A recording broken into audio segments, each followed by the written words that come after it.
সুপ্রিয় ভিউয়ার্স, আসসালামু আলাইকুম। আজকে আমি আপনাদের সাথে শেয়ার করব অল্প উপকরণে খুবই সহজভাবে পাকোয়ান পিঠার রেসিপি। এই পিঠাকে অনেকেই অনেক নামে চিনে থাকেন। কেউ কেউ বা এই পিঠাকে পোয়া পিঠা বা তেলের পিঠা নামেও চিনে থাকেন। চলুন আর কথা না বাড়িয়ে মূল রেসিপিতে যাওয়া যাক। পাকোয়ান পিঠার এই রেসিপিটি তৈরি করার জন্য আগে থেকে আমি এখানে 2 প্লেট মতো চালের ময়দা নিয়ে নিয়েছি। এই চালের ময়দাটা আমার বাড়ির তৈরি। এখন আমি এই ময়দার সাথে আরও 1 প্লেট মতো গমের ময়দা নিয়ে নিচ্ছি। এটা আমার বাড়ির তৈরি। আপনারা চাইলে কিনা গমের ময়দা বা চাউলের ময়দা দিয়েও এই পিঠাটা তৈরি করতে পারেন। এখন আমি সমস্ত উপকরণ ভালো করে মিশিয়ে নিচ্ছি। চালের ময়দার সাথে সামান্য পরিমাণ গমের ময়দা দিয়ে এই রেসিপিটি তৈরি করলে পিঠাগুলো যখন বানাবেন তখন খুব সুন্দরভাবে ফুলে উঠবে। এখন আমি এই প্লেটেরই 2 প্লেট মতো চিনি দিয়ে দিচ্ছি। চিনিটা আপনাদের স্বাদ অনুসারে দিবেন, যে যেমন মিষ্টি খেতে পছন্দ করেন সে অনুপাতে দিবেন। এখন আমি সামান্য লবণ দিয়ে দিচ্ছি। যে কোনো মিষ্টির সাথে সামান্য লবণ দিলে মিষ্টির স্বাদ অনেকাংশে বেড়ে যায়। আর আপনারা যারা মিষ্টির সাথে লবণ খেতে পছন্দ করেন না তারা লবণটা না দিলেও চলবে। এখন আমি এই পানিগুলোকে গরম করে নিয়েছি। গরমটা এমনভাবে করবেন যেন হাতে সহ্য হয়। ময়দা মাখার সময় এমনভাবে গরম করবেন। এখন আমি এই হালকা গরম পানি অল্প অল্প করে দিয়ে ময়দাটাকে মেখে নিব। একবারে সমস্ত পানি ঢেলে দিতে যাবেন না, তাতে ময়দাটা নরম হয়ে যাবে। অল্প অল্প করে পানি দিয়ে এই ময়দাটাকে মেখে নিতে হবে।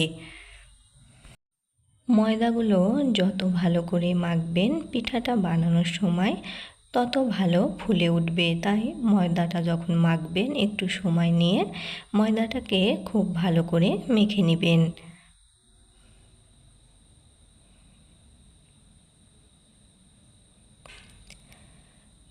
ময়দাগুলো মাখার সময় খেয়াল রাখবেন যেন কোনো প্রকার দলা না পেকে যায়।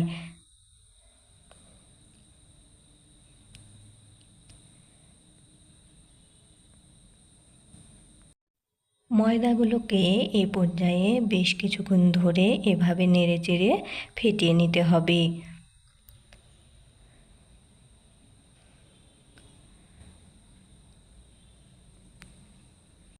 আমি ময়দাগুলোকে বেশ কিছুক্ষণ ধরে নেড়েচেড়ে এভাবে করে ফেটিয়ে নিয়েছি। আর ময়দাতে কোনো প্রকার দলা পেকে যায়নি। একদম খুব সুন্দরভাবে ময়দাটা ফেটানো হয়ে গিয়েছে। আপনাদের ঘনত্বটা দেখিয়ে দিচ্ছি।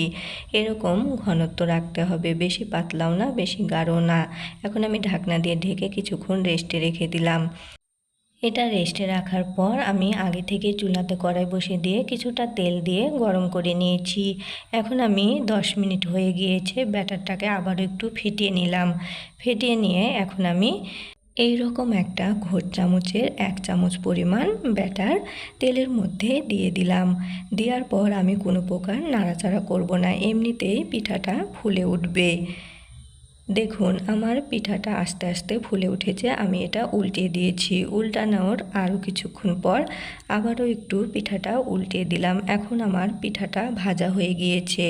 আমি তেল ঝরিয়ে পিঠাটাকে উঠিয়ে নিচ্ছি। আগের পিঠাটার তেল ঝরতে থাক, আর এদিকে আমি আবারও কিছুটা ব্যাটার তেলের মধ্যে দিয়ে দিলাম। আর এই পিঠাটাকে আমি খুব ভালো করে তেল ঝরিয়ে নিচ্ছি। আর যে পিঠাটা তেলে দিয়েছি সেটা দেখুন আস্তে আস্তে ফুলে উঠছে।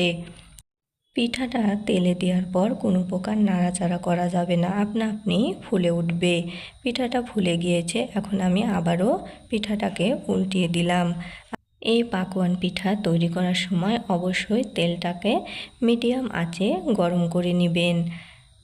আর এই সময় পিঠাটা যখন তৈরি করবেন তখন চুলার আঁচটা মিডিয়াম রাখবেন। বেশি জোরে দিলে জালটা পিঠাটা পুড়ে যাবে, তাই চুলার আঁচটা অবশ্যই মিডিয়াম রাখবেন।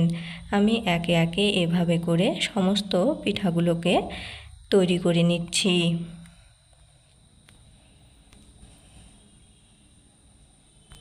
তাহলে তো আপনারা বুঝতে পারলেন আমি এই পাকোয়ান পিঠাগুলোকে কিভাবে তৈরি করছি। ভিডিওটি ভালো লাগলে সবাই অবশ্যই বেশি করে লাইক, কমেন্ট এবং শেয়ার করবেন। সবাই ভালো থাকবেন। আজ এই পর্যন্তই। আল্লাহ হাফেজ।